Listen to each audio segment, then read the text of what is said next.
我叫了他好几声，他没答应，可能睡着了。在口语里面有这几个词：回答、报答、答谢，还有个成语答非所问。实际上这个字它是答这个发音，但口语里面发第一声只有这个词需要单独记忆。答应，答应有两个意思。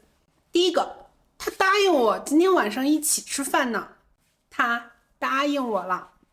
可是他又加班，明明答应过的事儿，明明答应过的事儿，答应在这种语境里就是许诺、承诺的意思。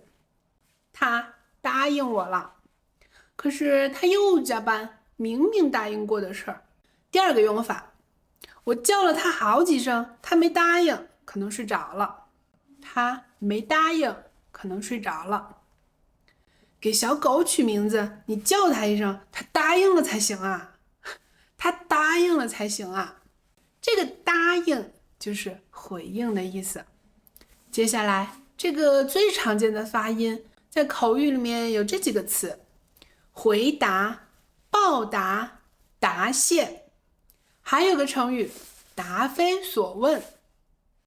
先记一个词，它是固定搭配，知道它是什么意思后，把它放在一个句子里。我问你话呢，为什么不回答？为什么不回答？我在工作，晚一点再回答你的问题。我在工作，晚一点再回答你的问题。你也可以说晚一点再和你聊，等我忙完了再和你聊，都是一样的。别再问我了，我不想回答。不想回答，这个用法很简单，它和提问是对应的，一组词。提问，回答。第二个词，报答。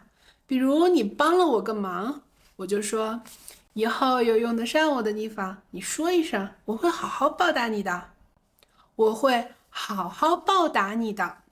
以后有用得上我的地方，你说一声，我会好好报答你的。他资助了希望小学，孩子们长大后想报答他，他却说不用。孩子们长大后想报答他，他却说不用。答谢，为了答谢他，我买了2瓶好酒。答谢可以换成感谢这个词，意思是一样的。报答就比答谢表达出来的感情程度更深一些。你看，答谢别人用酒就可以了，而报答听起来就是更多、更热情的感恩回馈更多一些。好，这个成语答非所问，意思就是你回答的内容不是我问的，没有对应上。比如我问周末你有空吗？你回答我这周末天气不好，这个就是答非所问。答非所问这个词在生活里通常是用来抱怨某个人，比如我跟他很难沟通，他总是答非所问的。他总是答非所问的。还有，如果你不想和我聊天，就直接告诉我，不要答非所问的，不要答非所问的。最后，我来说一段话，就像生活里我和朋友聊天一样，会用到今天说的“答”这个字。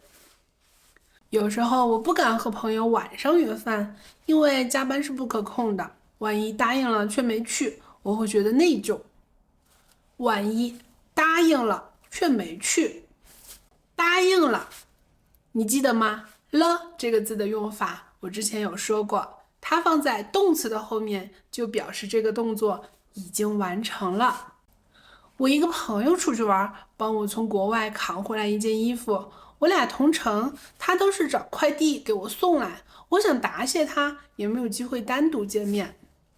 我想答谢他，也没有机会单独见面。不过我觉得朋友之间虽然不用报答什么的，但还是希望有更多的时间交流和相聚啊。报答什么的，不用报答什么的。这个什么的是口语化的句式。再比如，哇，这个月不用加班什么的，我就很开心。不用加班什么的。还有，周末咱们一起干嘛去？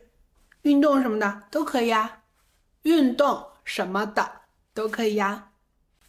我喜欢吃水果，像柚子、葡萄什么的。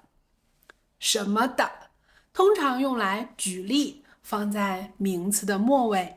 有时候朋友之间聊天不是一问一答的，经常有那种很跳跃的对话。我们同时说2件事儿，听起来答非所问，但实际上聊得很愉快。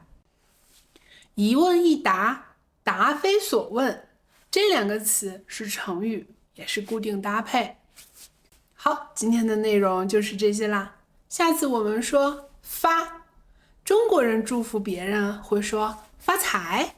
还有这个是头发，头发。发这个字也是生活里常用的多音字。那我们下期再见啦，拜拜。